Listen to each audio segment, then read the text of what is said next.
বাচ্চা কান্না করে, বাবায় কয় ক্ষুধা লাগছে খানা দাও, মা বলে 5 মিনিট আগে খানা দিয়েছি। তাহলে এখন বাচ্চা কেন কাঁদে? মা বলে বাচ্চার এখন কান্নায় বলতেছে এখন ঘুম যাবে, ঘুমের আগের কান্না কাঁদছে। বাবাও বুঝে না বাচ্চার কান্না দিয়ে তুই কি চাইতেছ। আমি আল্লাহ কেমন দয়ার মালিক, আমি আল্লাহকে চিনো না। তুই শুধু কান্না করো, শীত লাগে ঠান্ডা, তোর এখন গরম কাঁথার দরকার, তুই কান্না করতেছ। তোর বাবাও ফিরিয়া তাকায় না, তোর মা বুঝতে পেরেছে তোর শীত লাগতেছে। আবার হঠাৎ করে তোর গরম লাগতেছে, তুই কাঁদতেছ, তোর মা সারা বুঝে না তুই এখন কান্দো কেন। মা কিন্তু তোর কান্নায় বুঝতে পেরেছে তোর গরম লাগে, এখন বাতাসের প্রয়োজন। হঠাৎ তুই আবার কান্না করো, বাবায় বারবার ধমক দেয়, এত কাঁদে কেন, এত কাঁদে কেন, কান্না সহ্য করা যায় না, আমার চোখের থেকে দূরে নিয়ে যাও। মা বলে বাচ্চা এখন কাঁদে, তাড়াতাড়ি ওরে বাথরুম করাতে হবে। বাবায় রাগ কইরা মাকে ধমক দেয়, কিন্তু তোমারে আমার প্রস্রাব পায়খানা দেখিয়া মা একবারও ধমক দিয়া ফালায় দেয় না। বরং আম্মা জান খানা খাইতে বসে, আমার বাবা আমার ভাই বোনেরা সব একত্রে, তুমি আমি শিশুবেলায় মায়ের সামনে প্রস্রাব করে মায়ের কাপড় ভিজিয়ে ফেলেছি। আমার বাবা উঠিয়া চলে গেছে, আমার ভাই বোনেরা চলে গেছে, সি সি কইরা তাড়ায় গেল, মা তোমারে আমারে ফেলে দেয়নি। ওই মাকে ভুলিয়া গেছো রে যুবক। ওই মায়ের কোন দিন কত বাজে কথা বলে কাঁদাইছো। ওই মার দোয়া ছাড়া তুই বড় হতে পারো নাই। ওই মা বাবার দোয়া ছাড়া আমি হাফিজুর রহমান ওই জায়গায় বসতে পারি নাই। ও টাকাওয়ালা বাবারা, ও বাড়ির মালিক, ও গাড়ির মালিক, কিসের বাহাদুরি করো? তোমার বড় হওয়ার পেছনে, শিক্ষিত হওয়ার পেছনে মায়ের কত চোখের পানি। ওই মায়ের চোখের পানি আর দোয়া না থাকলে মাওলানাও হতে পারতা না, টাকার মালিক হতে পারতা না, সম্মানের চেয়ার পাইতা না। ওই মা কত রাত ঘুমাতে পারেন নাই, কতবার খানার প্লেট নিয়েও খেতে পারেন নাই। ওই মাকে যারা কষ্ট দিছো, জীবন বোধহয় ধ্বংসের পথে চলে যাচ্ছে। আজকে মোবাইলের আপন বানায় নিছো, মাকে আপন বানাইতে পারো নাই রে গোলাম। যারা মা বাবার সাথে ভালো ব্যবহার করতে পারে না, ওরা আমার মাওলাকেও মেনে নিতে পারে না। যারা আমার মা বাবার সাথে ভালো আচরণ করে, ওরা আমার মাওলার সাথেও ভালো আচরণ করে। ও বাবা, মায়ের জীবনের কষ্টের ঋণ কিভাবে আদায় করবা? এরে আল্লাহর বান্দারা, আমার আল্লাহ এমন দয়ার মালিক। ওই মায়ের মধ্যে একটা রাডার চুম্বকের মতো লাগাই দিয়েছেন। তুমি যতই কষ্ট দাও, মা কখনো বরদোয়া করে না। এজন্যই তো আল্লাহ কোরআনে তার ইবাদতের পরে মা বাবার খেদমতের কথা বলেছেন। ওই মায়ের সাথে যারা ভালো, তারা অন্যদের সাথেও ভালো। মায়ের সাথে যারা খারাপ, তারা অন্যদের সাথেও বড় খারাপ। মায়ের শুধু একটা প্রসব বেদনার চিৎকারের ঋণ তোমার জীবন দিয়ে দিল আদায় হবে না। আমার আম্মার কণ্ঠের আওয়াজ ভেতরের ঘরের রুমের থেকে বাইরে সামনে যায় না, এত আওয়াজটাকে কন্ট্রোল করে মা। কিন্তু তুমি আমি যেদিন দুনিয়াতে আসবো, আম্মা জানের এটাকে প্রসব বেদনা বলে। এমন পরিমাণ মায়ের কান্নায় পাশের বাড়ির মানুষ ঘুমাইতে পারে নাই।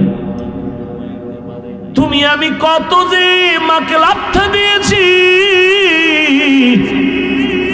মনে হয় মায়ের মাথার উপরে 7 আসমানের বোঝা। মা কান্না করে আমার দাদি নানিরে কয়, সরো, আমার স্বামীকে একটু কিনারায় পৌঁছায় দাও। আব্বাজানের হাতটা ধরে মা কান্না করে, স্বামী দয়া করে আমাকে মাফ করে দাও, তোমার ঘরে আসছি খেদমত করার জন্য, মনের মতো পারি নাই, তুমি কষ্ট নিবা না, মাফ করে দাও, মরে যাব। বাবায় বলে বিবি কেন কাঁদো? বলে বাচ্চার প্রসব বেদনা সহ্য করতে পারি না। কত মহিলারা এই সময় মরিয়া যায়, আমার মনে হয় কষ্ট শুরু হয়ে গেছে, মরে যাব। বাবায় কান্না করে সান্ত্বনা দিয়ে কয় বিবি ধৈর্য ধারণ করো। সান্ত্বনা দিয়া বাবায় সেজদায় পড়ে গেছে, আল্লাহ তুমি হেফাজত করো। এরে আল্লাহর বান্দারা, ওই মায়ের কষ্ট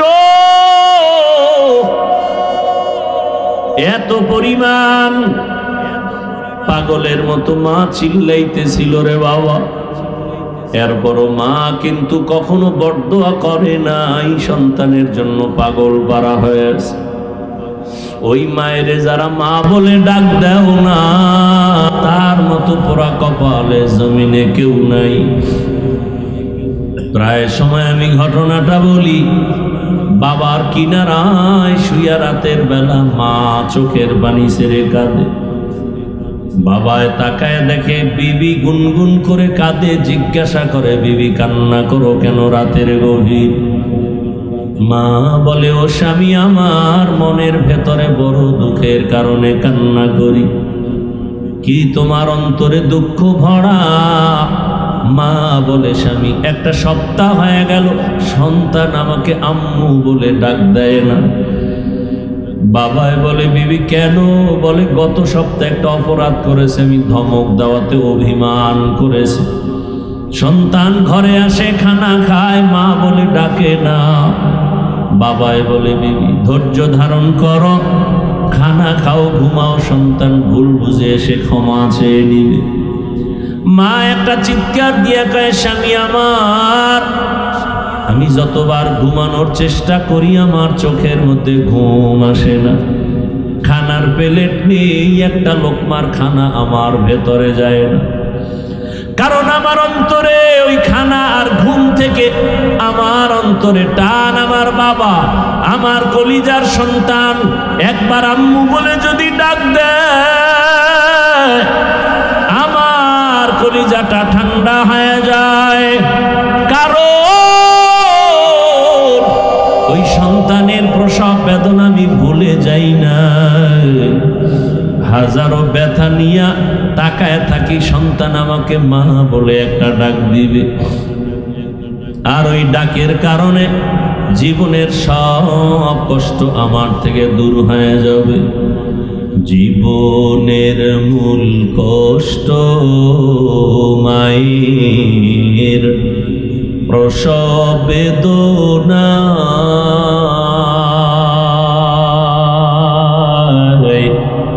সাত আসমান সাত জামিন তখন মায়েরই মাথায়।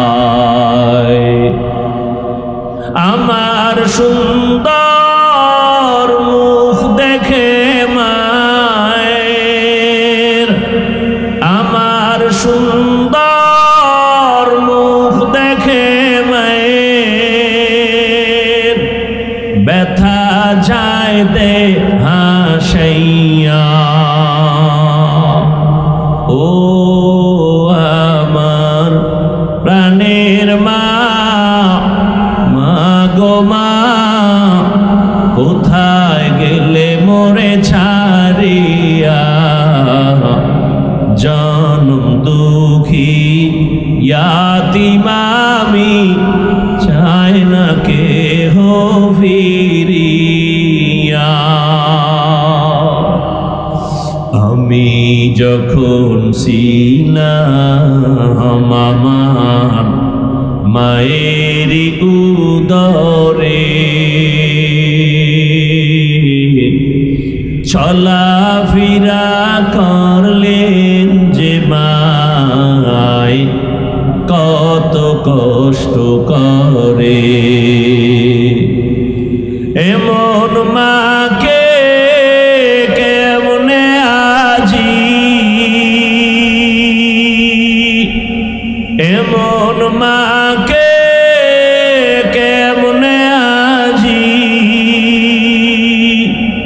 যাব আমি ভুলিয়া।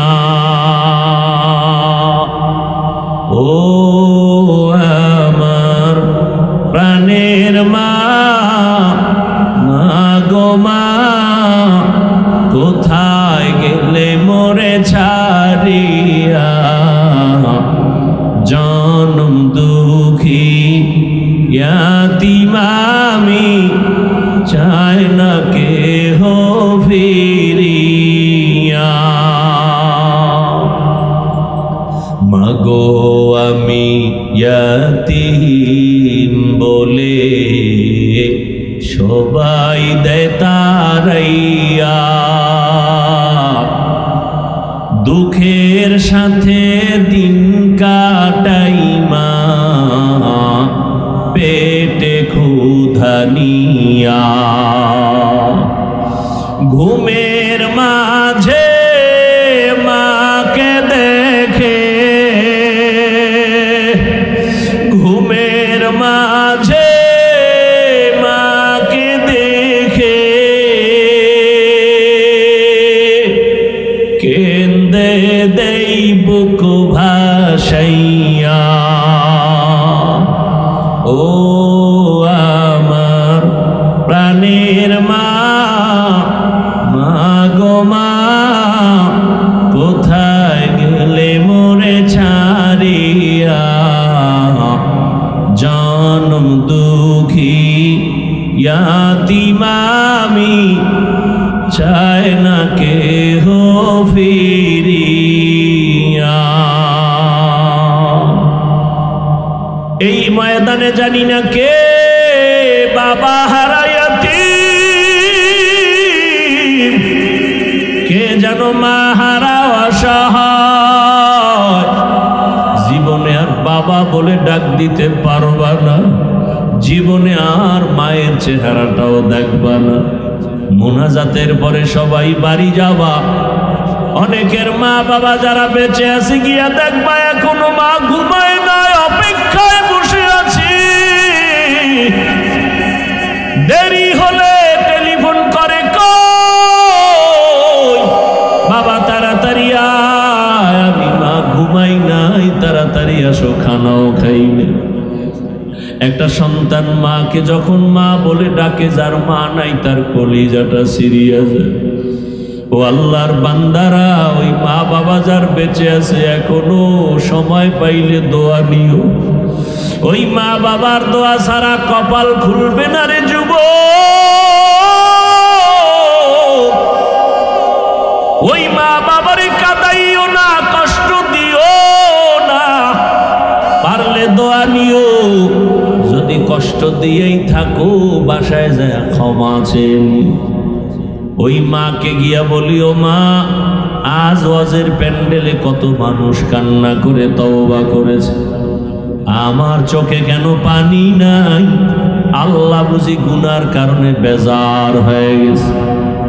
মা গোপনে কত কষ্ট তোমাকে দিয়েছি, তুমি গোপনে কান্না করেছো। আজ আমি তওবা করেছি, গুনাহ করব না, বেয়াদবি করব না। মা তুমি আমার মাথায় হাত দিয়া দোয়া করে দাও। ও আমার যুবক বাবা, যদি মাকে বলতে পারো, দেখবি মায়ের চোখের কোঠায় পানি। মা ডেকে বলবে, বাবা আসো। মাথায় হাত দিয়ে আল্লাহকে ডাকবে, ও আরশে আজিমের মালিক, আমার কলিজার সন্তানটাকে কবুল করে নেও। ও আল্লাহর বান্দারা, মা যদি দোয়া করে দেয়, জীবনে তোমার আর সফলতার পেছনে তাকাতে হবে না। যার মা বাবা বেঁচে আছে, দোয়া নিও, আমার মাওলার মোহাব্বতের বন্ধনে আগায় যাও। ও আমার যুবক বাবারা, বৃদ্ধ বাবাজি, পর্দার আড়ালের মা বোনেরা, দুনিয়াটা কিছুই না রে মা। একদিন চোখ বন্ধ হয়ে গেলে সব অন্ধকার হয়ে যাবে। গায়ের জামাটা বেলেট দিয়া কেটে কেটে রেখে দিবে। মা কাঁদবে, বাবায় কাঁদবে, তাড়াতাড়ি কাফন কিনে আনো। টেলিফোন করবে, ইমাম সাহেব আমার ছেলেটা বেঁচে নাই, জানাজা না পড়ায় কোথাও যাবেন না। এরে তোমার গায়ের জামা খুলিয়া সাদা কাফনের প্যাকেট বানানো হবে, কেউ কান্না করবে তাড়াতাড়ি গরম পানি কর, চিরবিদায়ের গোসল দেওয়া হবে। কেউরে পাঠাবে বাগানে কবর খনন কর। এ আমার যুবক বাবারা, বৃদ্ধ বাবাজি, পর্দার আড়ালের মা, ও মা, আপনার যদি মৃত্যু হয়ে যায় সন্তানগুলো মা মা বলে কাঁদবে আর জবান খুলবে না। সবাই যখন ঘর থেকে নামায় দিবে আর ঘরে জায়গা দিবে না। যেই সন্তান মায়ের তো পাগল, ওই সন্তানও বলবে মায়ের লাশটা ঘর থেকে নামাইয়া দাও, কেউ ঘরে রাখবে না রে মা। জানাজা পড়াবে মা পর্যন্ত, সন্তানের লাশটাও ঘরে রাখবে না। চোখের পানি ছেড়ে মা কাঁদবে, আমার ছেলে নাই, বাবা কাঁদবে, আমার ছেলে নাই, কিন্তু কেউ 1 ঘন্টার জন্য ঘরে রাখবে না, বলবে বাহিরে নামাও। চিরবিদায়ের গোসল দিয়া কাফন পরাইয়া জানাজার ময়দানে যখন নিবে, তাকায় দেখবি ও যুবক, জানালা দিয়া মা বলবে আমার বাবাকে কোথায় নিয়ে যাও, শেষবারের মতো চেহারাটা দেখাও, আর জীবনে বাবার চেহারার দেখা হবে না।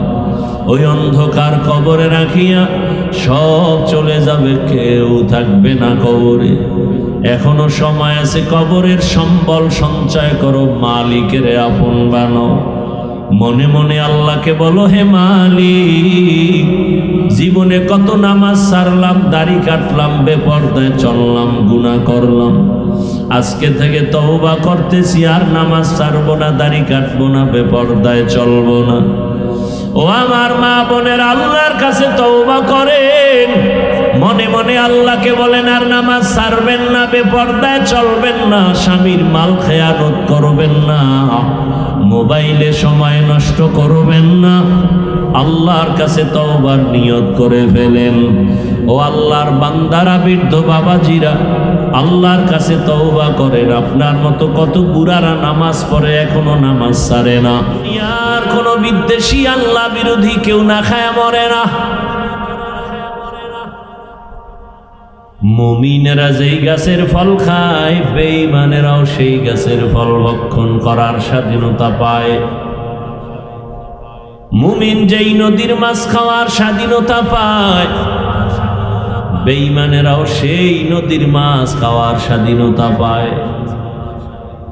আল্লাহ যদি স্বার্থপর হইতেন, মুমিনের দিতেন আর বেঈমানগুলো গলা টিপে মেরে ফেলতেন। কিন্তু না, অনেক ক্ষেত্রে দেখা যায় মুমিনেরা অনেক বিপদের মধ্যে আটকায়া যায়, বেঈমানরা আল্লাহর বিরোধিতা করার পরও তেমন কোনো মুসিবতে পড়তে দেখা যায় না। খুব কম পড়ে না, তা না, কম। যেমন এই জমিনের সর্বোচ্চ ঈমানওয়ালা আম্বিয়ায়ে কেরাম, একা একা ভাবতেছি আম্বিয়ায়ে কেরামদের কোনো গুনাহ নাই, এরপরেও এত পরিমাণ পরীক্ষা, এত পরিমাণ মুসিবত তাদের উপরে। সারা দুনিয়ার মানুষ যদি এক জায়গায় করা হয়, নবীদের এত পরিমাণ কষ্টের জীবনের 1000 লাখ কোটি কোটি কোটি ভাগের 1 ভাগ হবে না। আবার সব নবী রাসূলদের কষ্ট যদি এক পালায় দেয়া হয়, আপনার আমার নবী রহমতের নবীর কষ্টের 1000 হাজার লাখ ও কোটি কোটি ভাগের 1 ভাগও হবে না। অথচ নবীদের কোনো গুনাহ নাই, আল্লাহ এর পরও কেমন কঠিন পরীক্ষা নিয়েছেন। জমিনের একজন পয়গম্বর, আল্লাহর প্রিয় নবী, পয়গম্বর নূহ আলা নবীনা ওয়া আলাইহিস সালাতু ওয়াস সালাম জমিনের মধ্যে এক মহা প্রলয়ঙ্কারী ঝড় গোটা দুনিয়াটা ধ্বংসের দ্বার প্রান্তে যখন নূহ পয়গম্বর কিস্তির মধ্যে উঠবেন, সন্তানকে বারবার দাওয়াত দিছে, সন্তান কালেমা পড়ে না। আল্লাহ পাকের অর্ডার হয়ে গেছে, এই সন্তানকে তোমার পরিচয় দেয়া যাবে না। বাবার মনে মানায় না, কিন্তু আমার মালিকের পরীক্ষা ফেল করারও কোনো সুযোগ নেই। এইভাবে এক এক পরীক্ষার হালাত জামানার নবী ইব্রাহিম, আল্লাহ তার অর্ডার করলেন ছুরি হাতে নাও, কলিজার সন্তান ৮০ বছর বয়সের পরে পেয়েছেন, নাম রেখেছেন ইসমাইল। কেমন আল্লাহর পরীক্ষা! বুড়া বয়সের সন্তানের প্রতি কি পরিমাণ মায়া আর মহব্বত! তাও আগের সন্তান নাই, জীবনের শেষ, এমন মায়া লাগানো সন্তান। তাও আমার আল্লাহর থেকে দোয়া করে করে নিয়েছেন, রব্বি হাবলি মিনাস সালিহিন, ফাবাশশারনাহু বিগুলামিন হালিম। আল্লাহর কাছে বলেছেন, হে আল্লাহ, তুমি একটা নেককার সন্তান আমাকে দাও। আল্লাহ একটা নেককার সন্তান দিলেন। এত মায়ার মধ্যে পরীক্ষা শুরু হয়ে গেল। সন্তানের মোহাব্বত আমি আল্লাহর মায়ার সামনে যেন বাধা না হয়। গোটা দুনিয়ার মুমিনদেরও বলে দিলেন, ইয়া আইয়ুহাল্লাযীনা আমানু লা তুলহিকুম আমওয়ালুকুম ওয়া আওলাদুকুম আন যিকরিল্লাহ।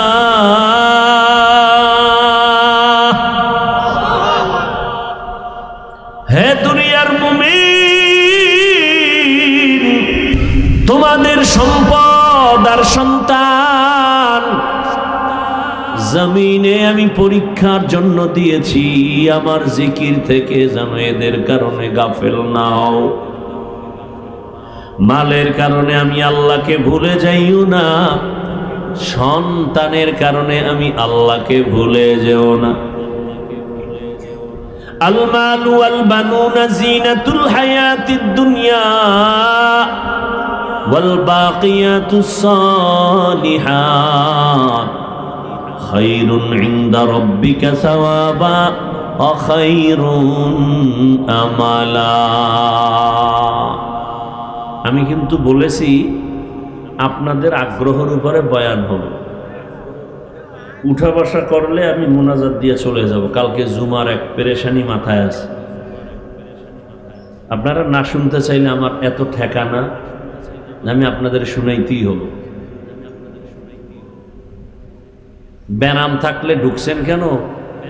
আর এত রাত্রে বসে আছেন কেন? আছেন যেহেতু মোনাজাত দিয়ে যাওয়ার মন মানসিকতা তৈরি করেন। বাসা পর্যন্ত সুস্থভাবে যাওয়ার গ্যারান্টি আছে, তো এত পারাপারি করেন কেন?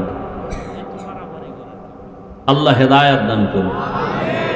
জিন্দেগি মে বন্দগি তু করনা হে,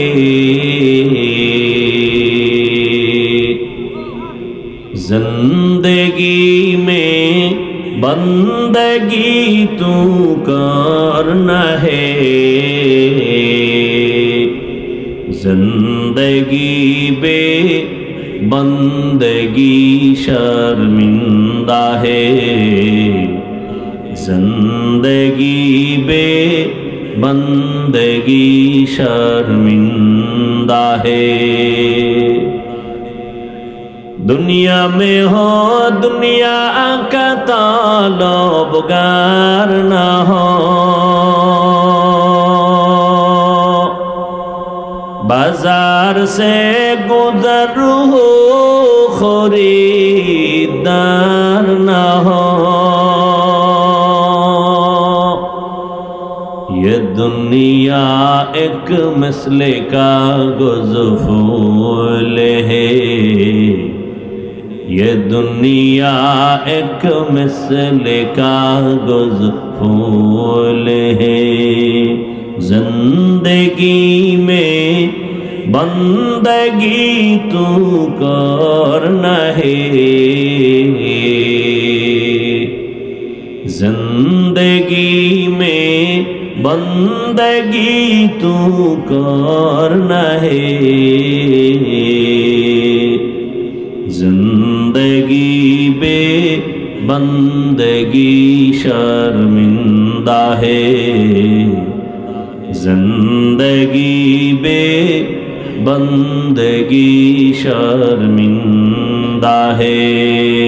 जिंदगी में बंदगी कौन बंदगी, बंदगी बे जिंदगी शर्मिंदगी। ঘুম আসতেছে না? বাঙালি রাইতে ঘুমায় না, সারা রাত মোবাইলে সময় কাটায়, দিনে ঘুমায় যে ঘুমটা শরীরের জন্য ক্ষতির কারণ। রাতের ঘুম শরীরের ঔষধ। রাতে 1 ঘন্টা ঘুমাও, দিনে 10 ঘন্টা ঘুমাইয়েও সে বরকত হবে না। আর সেই রাতের ঘুমটা যদি নষ্ট করো গুনাহ করার দ্বারা, আর এই গুনাহ করা অবস্থায় যদি আজরাইল এসে হাজির হয়, কি জবাব দিবি রে মুমিন? একটু চিন্তা করো। চিন্তা করার মতো মেধা আল্লাহ পশুকে দেন নাই, মানুষকে দান করেছেন। আমার আল্লাহকে বেজার করা যাবে না কেন? কারণ আমার আল্লাহর মতো দয়াময় কেউ নাই, আল্লাহর মতো নিঃস্বার্থ কেউ নাই। আল্লাহ তাআলা এতটা কঠিন পরীক্ষা করেছেন, এরপরও ঈমানওয়ালারা একটু বিচলিত হন নাই। দুনিয়াতে মুমিনকে পরীক্ষা করবেন, আল্লাহ তাআলা দয়ার চাদর বিছায় রাখছেন।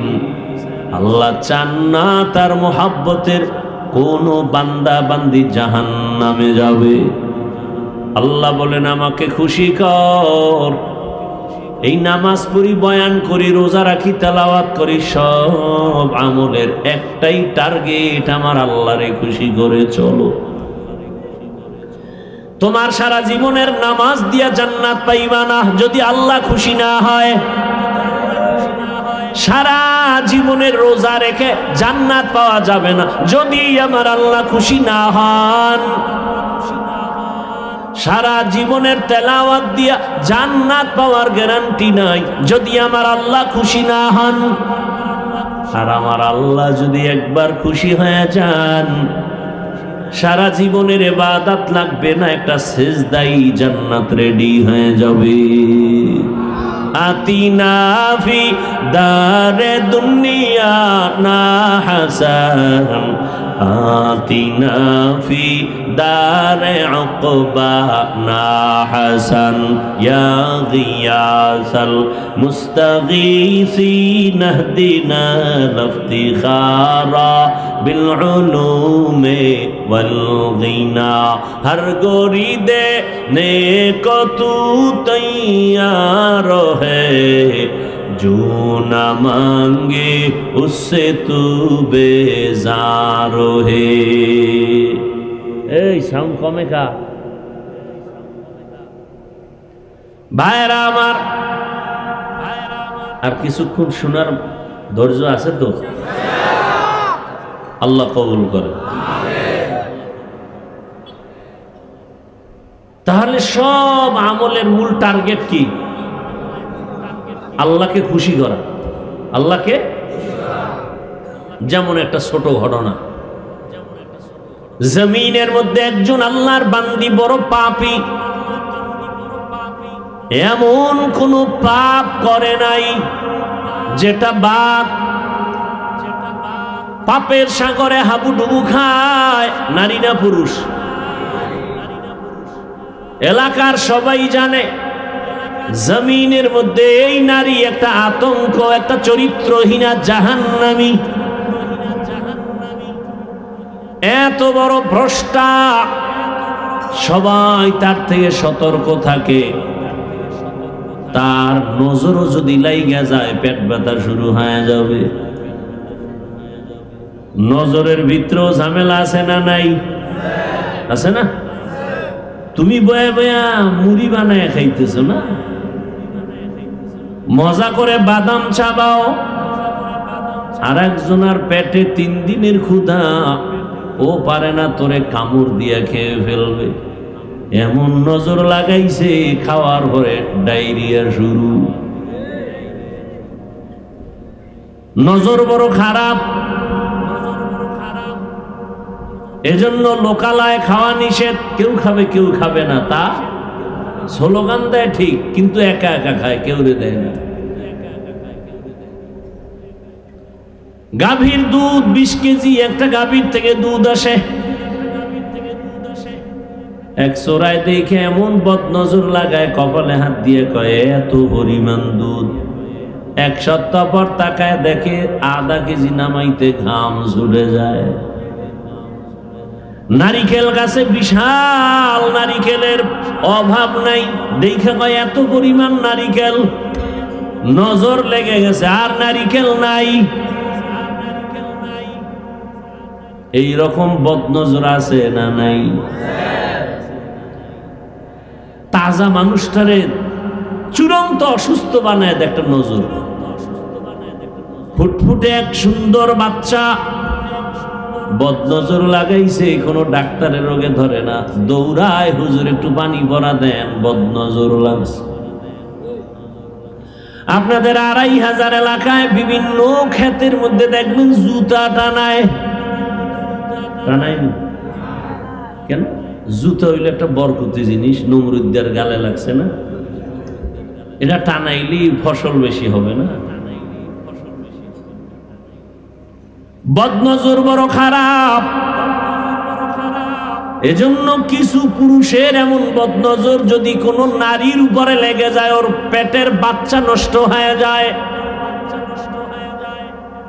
আবার কোন নারীর বদনজর যদি পুরুষের উপরে লেগে যায়, কেমন যে কঠিন বদনজর।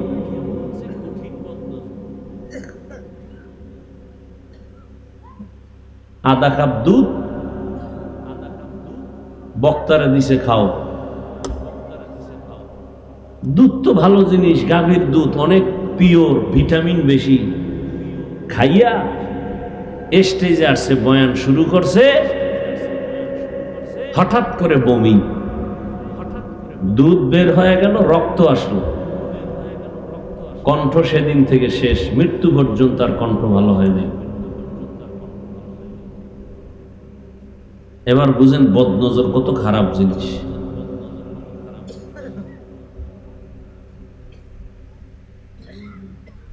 শুধু মানুষের না, জিনের বদনজর লাগলে। ভালো একটা ভালো জিনিস খাইতেছেন, হঠাৎ পেট ব্যথা কেন? খাইতেছেন জানালার সিফায় বইয়া, দেখে ফেলাইছে হজরতেরা, খাওয়ার পরই পেটে ব্যথা শুরু।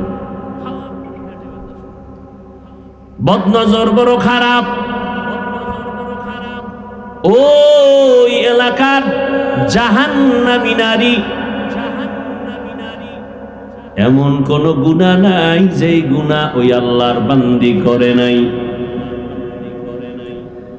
আল্লাহর কুদরত একদিন রাস্তা দিয়া চলে যায়, হেঁটে হেঁটে গান গায়। হঠাৎ করে তাকায় দেখতেছি রাস্তার কিনারায় একটা কুকুর ক্ষুধা পানির পিপাসায় জিহ্বা বের করে কান্না করে। ওই জাহান্নামী নারীর অন্তরের মধ্যে বড় মায়া জন্ম হয়ে গেল। একটু যদি পারতাম আমি কুকুরকে পানি দিতাম, কুকুরের কলিজা ঠান্ডা হয়ে যেত। চোর হইল মানুষ বালা, কোথায় পাই পানি? আশেপাশে তালাশ করা শুরু করলো, খুঁজে খুঁজে এক বাগানের পেছনে একটা পানির কূপ পেয়ে গেল, কিন্তু পানি অনেক নিচে, উঠাবার কোনো পাত্র নাই। ও জাহান্নামী নারী পেরেশান হয়ে গেল, একটু পানি যদি দিতে পারি আমার দিলটা বড় শান্ত হয়ে যাবে, কুকুর খুশি হয়ে যাবে। পানি পেয়েছি ঠিক, তবে পানি উঠাবার কোনো পাত্র আমার হাতে নাই। আল্লাহর বান্দি পেরেশান হইয়া পায়ের মধ্যে ছিল চামড়ার মোজা লাগানো, মোজা খুলে ফেলছে, মোজার ভেতরে পানি উঠাবে মনে করে, দেখে পানি আরো নিচে। এখন কেমনে উঠাবে? আল্লাহর কুদরত, মাথার মধ্যে একটা হঠাৎ বুদ্ধি চেপে গেল। মাথায় ছিল একটা ওড়না লাগানো, বড় একটা ওড়না, ওড়নার এক মাথা অংশ খুলিয়া মুজার সাথে বেঁধে দিয়া এরপরে কূপের থেকে পানি উঠাইল। একটা জাহান্নামী নারী মাথায় ওড়না লাগায়, তা অনেক বড়। আর আমার মুসলমান বোনের কোনো ওড়না নাই,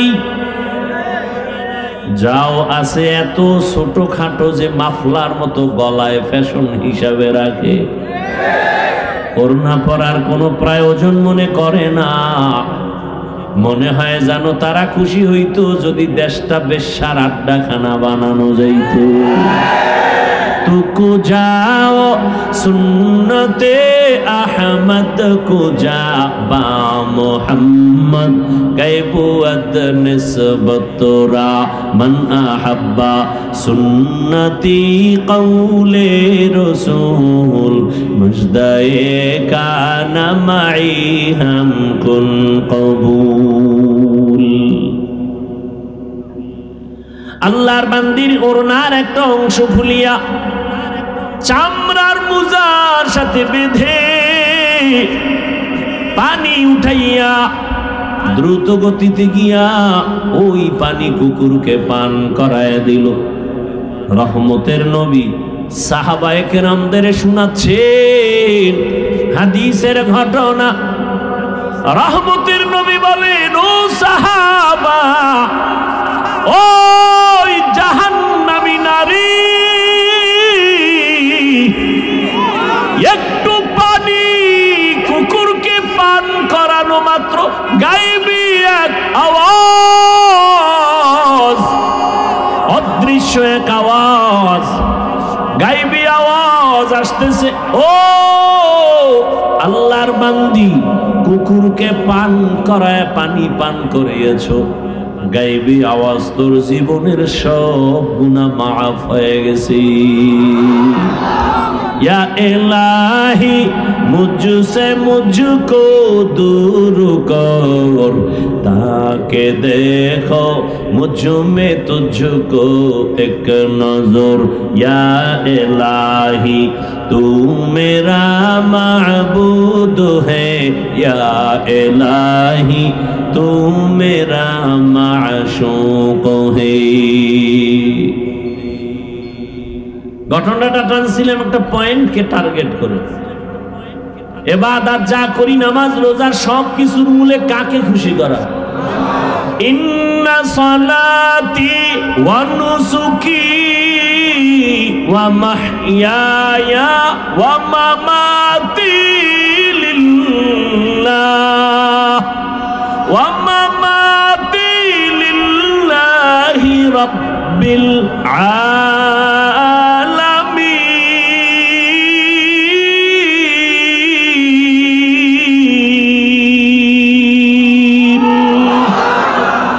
रंगे तकवा रंगे सिद्को रंगे दीता अब्द बाकी बुअत बर आबदी।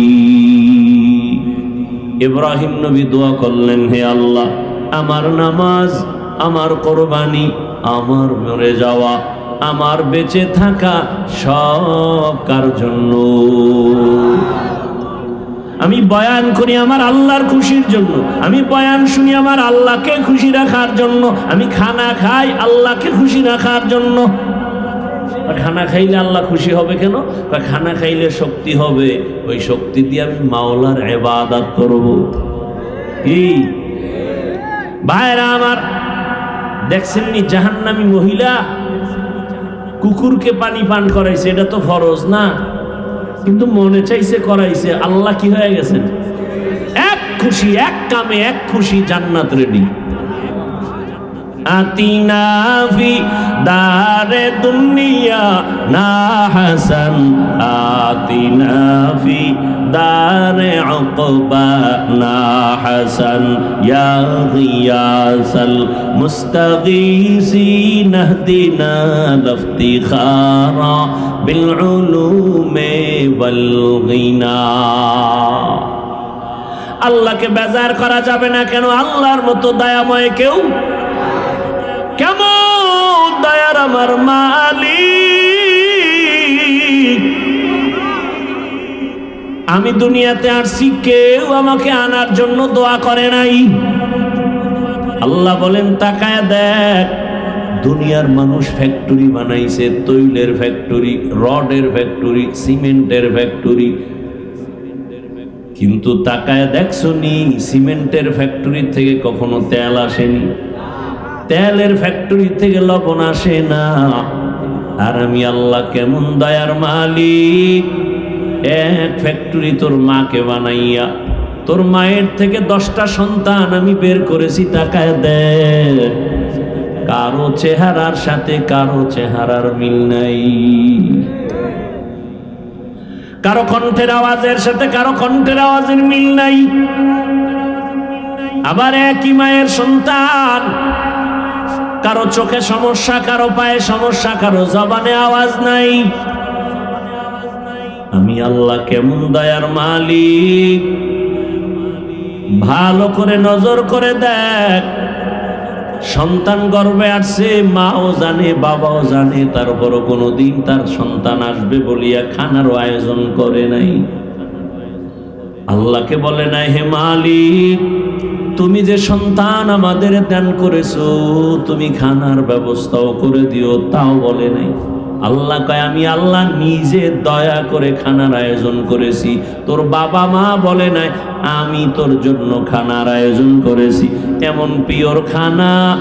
দেখ, সন্তান দুনিয়াতে আসার পর আমি আল্লাহ এমন খানার ব্যবস্থা করেছি, তুই দুধ পান করবি 2 বছর পর্যন্ত। দুনিয়ার মানুষ ফ্লাক্স বানায়, গরম পানি, গরম চা, গরম দুধ রাখে, 24টা ঘন্টার বেশি গ্যারান্টি দেয় না। আম্মা জান বাচ্চাকে সুজি খাওয়ায়, দেখছেন? সুজিটা পাকান লাগে না? লাগে না? লাগে। দুধ লাগে, পানি লাগে, চিনি লাগে। আগুন দিয়া সুজি পাকাইয়া এরপরে আবার ফ্যানের বাতাস দিয়া ঠান্ডা করে, এরপরে 2 থেকে 3-4 চামচ বাচ্চাকে দিয়া সুজি আবার ঢেকে রাখে। 2-3 ঘন্টা হয়ে গেলে আর খাওয়ায় না। কেন? বলে সুজি এখন নষ্টের দিকে, বাচ্চাকে দিল ওর পেট নষ্ট হয়ে যাবে। আমি আল্লাহ এমন দুধ তোর জন্য রাখছি, চিনিও লাগে না, লবণও লাগে না, আগুনও লাগে না, পানিও লাগে না। আবার দেখ এমন খানা তোর মায়ের স্তনে রেখেছি রে বাবা, যেই দুধটা বেশি ঠান্ডাও না গরমও না, যদি একটু বেশি ঠান্ডা হয় তোর গলা নষ্ট হবে, আটকায় যাবে। একটু যদি গরম বেশি দেই তোর পাতলা চামড়া পুড়ে যাবে। বেশি চিনি দিলেও তোর ক্ষতি হবে, লবণাক্ত হলেও ক্ষতি হবে। দুনিয়াতে আসার পর এমন কোনো খানা নাই দুনিয়ার যে তোর মা বাবা তোরে দিলে তুই খেতে পারবি। আমি আল্লাহ এমন খানার আয়োজন করেছি, 2 বছর পর্যন্ত মায়ের দুধ পান করবি, 1 সেকেন্ডের জন্য কখনো দুধ নষ্ট হবে না। তুই দুনিয়াতে আসছো বান্দা, তাকায় দেখ, তোর কান্না ছাড়া কোনো পুঁজি নাই। মা বলে ডাকবি দূরের কথা, চিনো না তোর মাকে, তোর বাবাকে তুই ডাকবি ভরে চিনোই না, কথাও বলতে পারো না রে গোলাম। কিন্তু তোর পেটে ক্ষুধা, তোর পুঁজি কান্না, তোর বাথরুমের প্রয়োজন, বলতে পারো না আম্মু আমাকে বাথরুমে নাও, তোর পুঁজি শুধু কান্না।